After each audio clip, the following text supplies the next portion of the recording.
দুই ট্রাক চালক অপহরণ কাণ্ডের ঘটনায় ধলাইয়ের কাঁঠাল এলাকায় পরিবার সহ চালকদের বিক্ষোভ প্রদর্শন। মণিপুর এবং আসামের মুখ্যমন্ত্রীর দৃষ্টি আকর্ষণ করে অতি সত্বর চালক দুজনকে উদ্ধারের দাবি জানিয়েছেন পরিবার সহ বিভিন্ন ট্রাক চালকরা।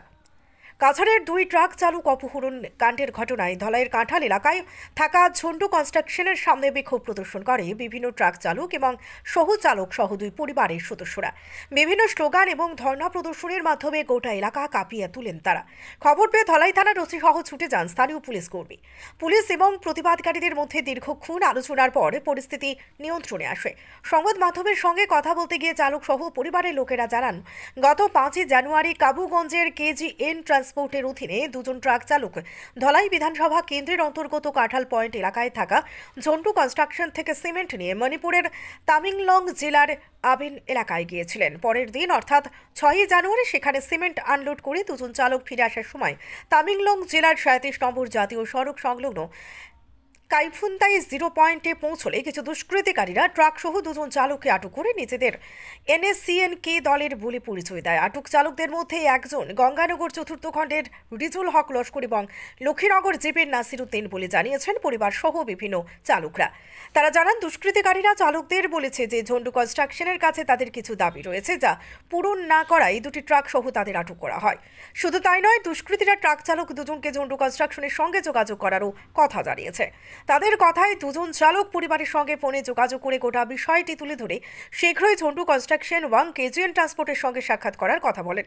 চালকদের কথায় দুই পরিবারের লোকেরা অন্যান্য বিভিন্ন চালকদের সঙ্গে নিয়ে কেজিএন ট্রান্সপোর্টের সঙ্গে সাক্ষাৎ করলে তারা ঝন্টু কনস্ট্রাকশনের সঙ্গে যোগাযোগ করার কথা বলেন। তখন পরিবারের লোকেরা ঝন্টু কনস্ট্রাকশনের সঙ্গে যোগাযোগ করলেও চালকদের খোঁজ মেলেনি। ফলে আতঙ্কে দিশেহারা হয়ে দুই পরিবারের সদস্যরা ফের কেজিএন ট্রান্সপোর্টের সঙ্গে সাক্ষাৎ করে ঘটনার বিষয় জানতে চাইলে ট্রান্সপোর্টার গত 8 জানুয়ারি ট্রাকের মালিক সহ দুই নিখোঁজ চালকদের পরিবারকে সঙ্গে নিয়ে ঝন্টু কনস্ট্রাকশনে যাওয়ার পর পরিবারের সদস্যদের সেখানে প্রবেশ করতে দেওয়া হয়নি এবং কনস্ট্রাকশনের কর্মীরা ধলাই থানার ওসি ও আইসি সহ পুলিশ ব্যাটালিয়নের সঙ্গে কথা বলে দুদিনের সময় চেয়ে চালক দুজনকে বের করার আশ্বাস দেন, কিন্তু এখনো পর্যন্ত তাদের কোনো সন্ধান মেলেনি। পরিবারের কাছে চালকদের কোনো ফোনও আসেনি। তাই বিভিন্ন ট্রাক চালকরা ঐক্যবদ্ধ হয়ে দুই পরিবারের সদস্যদের সঙ্গে নিয়ে রবিবার ধলাইয়ের কাঁঠাল পয়েন্ট সংলগ্ন এলাকায় থাকা ঝন্টু কনস্ট্রাকশনের সামনে বিক্ষোভ প্রদর্শন করে দুষ্কৃতিকারীদের কবল থেকে চালক দুজনকে অতি সত্বর উদ্ধারের দাবি জানিয়েছেন। বিষয়টি নিয়ে আসামের মুখ্যমন্ত্রী ডক্টর হিমন্ত বিশ্ব শর্মা সহ মণিপুর সরকারের দৃষ্টি আকর্ষণ করেছেন। তারা আগামী 48 ঘন্টার মধ্যে চালক রিজুল হক লস্কর ও নাসির উদ্দিনকে উদ্ধার করা না হলে আগামীতেই জাতীয় সড়ক অবরোধ করার পাশাপাশি চাকা বন্ধ কর্মসূচির মাধ্যমে এলাকায় বৃহত্তর আন্দোলন গড়ে তোলার হুঁশিয়ারি দিয়েছেন ট্রাক চালক সহ দুই পরিবারের সদস্যরা। ব্যুরো রিপোর্ট, নিউজ অবিকল। জানুয়ারি 5 তারিখ জন্ডু কোম্পানিতে কিয়া আমাদের দুইজন ড্রাইভার মণিপুরের তামেলং জেলায় আবেন নামে এক জায়গা ট্রান্সপোর্ট থেকে মাল নিয়ে সিমেন্ট নিয়ে গিয়েছিলেন। রাস্তার কন্ট্রাকশনার সিমেন্ট নিয়ে গিয়েছিলেন এই কোম্পানি থেকে।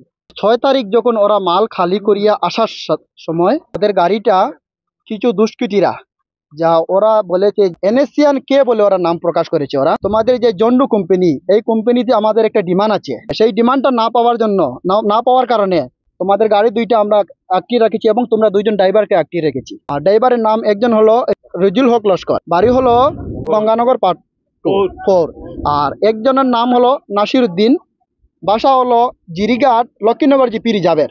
6 তারিখ বিকালে যখন ওদেরকে অপহরণ করা হয়েছে তখন ওরা পরিবারের সাথে যোগাযোগ করছে যে এরকম আমাদের যে ট্রান্সপোর্ট কেজিএন ট্রান্সপোর্ট থেকে আমরা লোড নিয়েছিলাম কাবুগঞ্জ থেকে, যে আমাদেরকে যে লোড দিয়েছিল ওনার নাম হলো প্রীতম। আমাদের গাড়ি দুইটা কোম্পানির গাড়ি বলে আমাদেরকে এইরকম NSCN-K বলে একটা পার্টি আমাদেরকে আটকে রেখেছে, তোমরা কোম্পানির সাথে এবং ট্রান্সপোর্টের সাথে যোগাযোগ করো। তখন পরিবারের লোক ট্রান্সপোর্টের সাথে যোগাযোগ করলো। গত 8 তারিখে সব এই দুই পরিবারের লোক এখানে আসছিল এবং সাথে ট্রান্সপোর্টারও ছিল, অথরিটি যারা। তখন তারা বলেছিল ঠিক আছে, আমাদেরকে 2 দিন সময় দাও, 2 দিনের ভিতরে আমরা তোমাদের মানুষ বের করে দেবো। আজকে হলো 12 তারিখ, এখন পর্যন্ত আমাদের ড্রাইভারের কোনো খোঁজ নাই। যে আমাদের ডিমান্ড হলো যে সেই কোম্পানির কাছে এবং আমাদের মাননীয় মুখ্যমন্ত্রী সাহেবের কাছে, যখন পর্যন্ত আমাদের দুই ড্রাইভারকে ছাড়া হবে না তখন পর্যন্ত আমরা এখানে থাকবো। যদি দরকার হয় মণিপুরে NH রোড বন্ধ করা লাগে, আরও কিছু করা লাগে আমরা করব।